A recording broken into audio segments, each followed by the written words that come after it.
Good morning, or depending on when you're watching this, good afternoon, good evening, or good night. My name's Ross, and as always told, out of Voice of Radio. So today we've got new cards from Twilight Masquerade that we need to be having a little bit of a look about. So let's start off with one that I am rather fond of. We've got Pinsir. This Pinsir is beautiful. It's one of the new illustration rares, one of the new secret rares that is coming around in Twilight Masquerade, and it is absolutely stunning. It's by a new artist, I should say. I believe this is the only one they've actually done for the game. Yukihiro Tada making their debut with a card which is absolutely flat out over the top stunning. Now, it's also got a very, very interesting attack. It's one of those attacks, especially if you're a newer player to the game, because I fell for this when I was a newer player to the game. You're going to look at this and go, oh my goodness, that's broken, that's so good. And then you're going to play with a card like this like twice, and you're going to be like, oh no. You see, it's not a free energy 100, nobody really cares about that. What we've got here is 2 energy slow crunch. Discard all energy from this Pokemon. At the end of your opponent's next turn, the defending Pokemon will be knocked out. Now, ruling-wise, it is only the Pokemon that was hit by this attack. If the defending Pokemon is a new Pokemon, at the end of your opponent's next turn, this doesn't work. It's got to be the Pokemon that was hit by this attack. Yeah, you're already seeing the problem here. All they need to do is switch. Or they need to retreat. They just need to do something, anything, to get out of the active spot.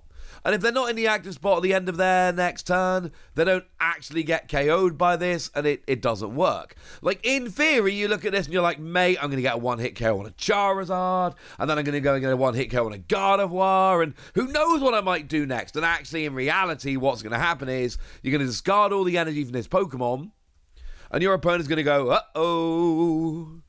And yeah, they're just going to move out the active.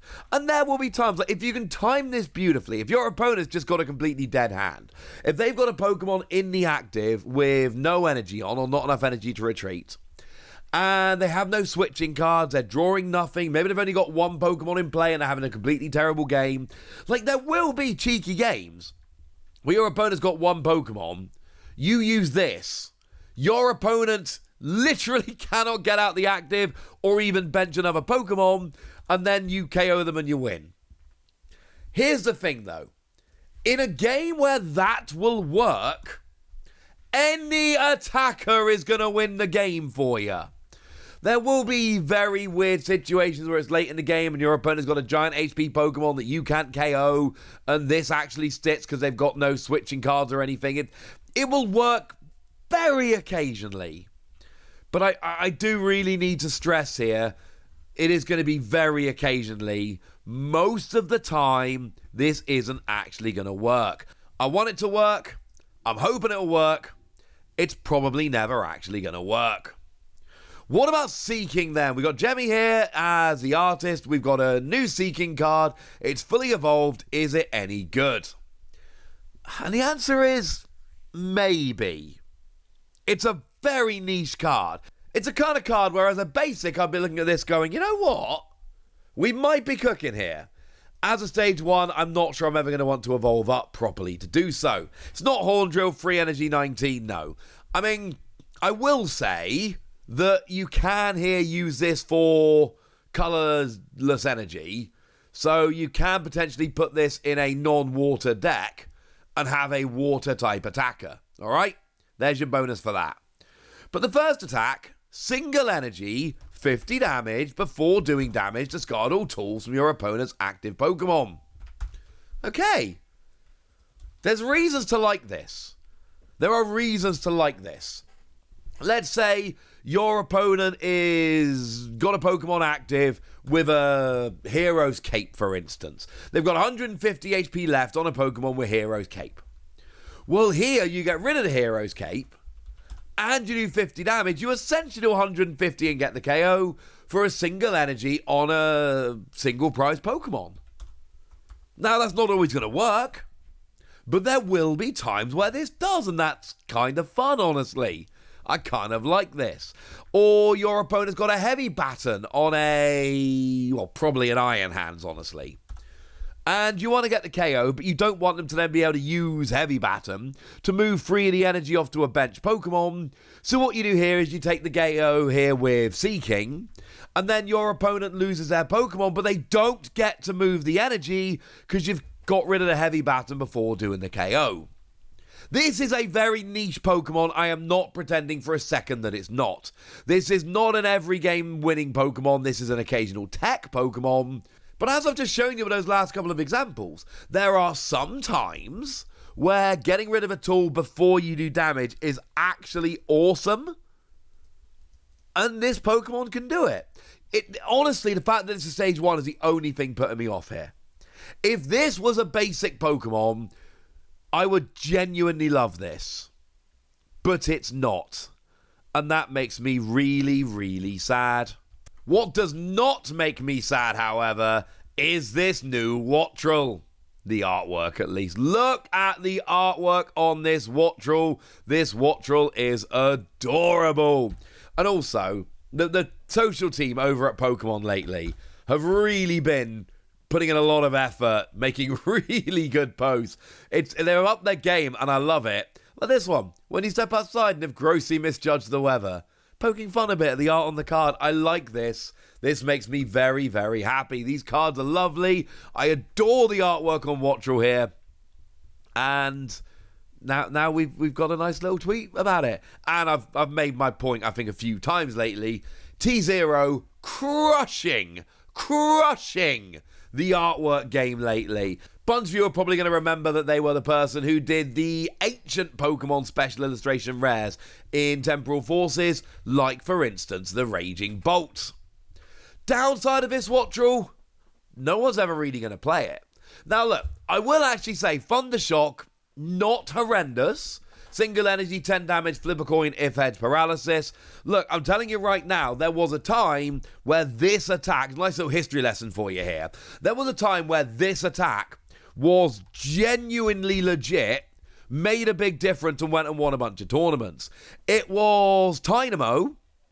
It was specifically the very first ever Dynamo, the one from Noble Victories, although there were actually 2 in Noble Victories, but this one technically was one earlier in the set list, so I'm calling it the first one ever. And it was because Electric was the top deck at the time, but Electric was kind of a pain to set up, and it wasn't always working. So what people started doing was playing Dynamo with Victini to get a 75% chance of paralysis, and then actually use that to go and win a bunch of tournaments. Fliptini, we called it, because it allowed you to redo your coin flips. We don't actually have that in the game right now, so it is like an actual 50% chance. And I'm not saying it's going to be amazing, but I am absolutely telling you, there was a time where Fliptini genuinely made this attack like a top-tier attack, and it was the difference.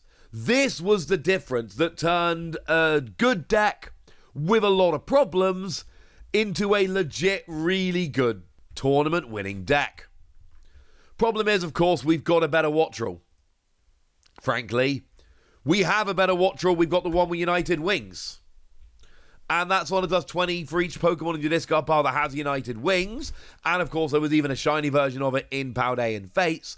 And the problem there is that it's too tempting. Like, being able to put a cheeky little United Wings package in because you're playing Wattrel anyway, I mean, yeah. I don't think this Wattrel's going to see play over the United Wings one. I mean, we need a killer Wattrel, incidentally. We need a good killer Wattrel, which is actually going to end up seeing a bunch of play. And then we can start thinking about Wattrel. But even then, I don't really see how United Wings doesn't end up being the choice, and that makes me a bit sad. As a fun little side note, we don't have no idea when we're getting this, incidentally, or how. But do remember there is such a thing as Killer Wattrel EX. That card does exist. Now, it came around in a promo pack over in Japan, a promo pack to coincide with Mask of Change, so we don't know when this Killer Wattrel's coming. It could be a promo, it could be in a set. It's probably going to be a little way away. We tend to get these promo EXs a little bit late. But I'm just telling you right now, maybe, ladies and gentlemen, maybe one day. And I'll be honest with you, it's not a particularly exciting reveal, but I want to be complete about this. I've not yet shown you the official reveal of Flabébé. I have very little to say about this card. Sorry. It's an evolving basic that evolves up into a stage 2. It's not an exciting card. I have no idea why Pokemon chose to do a reveal of this card. Honestly, the most interesting thing about this card is that it got revealed and a bunch of other cards haven't yet been revealed from Twilight Masquerade. Like, genuinely, the most exciting thing about this card is the fact that it got revealed. Because I have no idea why. Maybe someone on the social team likes Flabébé. I'm not entirely sure. I ain't going to talk any more about this card. I've said everything I need to. I do think Pinta is adorable and there's some fun little potential there. I think Seeking is a card which is so much fun and does have a little few uses here. And Wattrel, I mean, I love Wattrel, alright? Wattrel's cool. So there we go. That's what you need to know. Those are the reveals. And now it's over to you guys. Tell me what you think about these cards. Tell me how excited you are for them. Tell me what you're looking forward to from Twilight Masquerade. Tell me anything you want to tell me in the comment section. Go nuts! Be nice!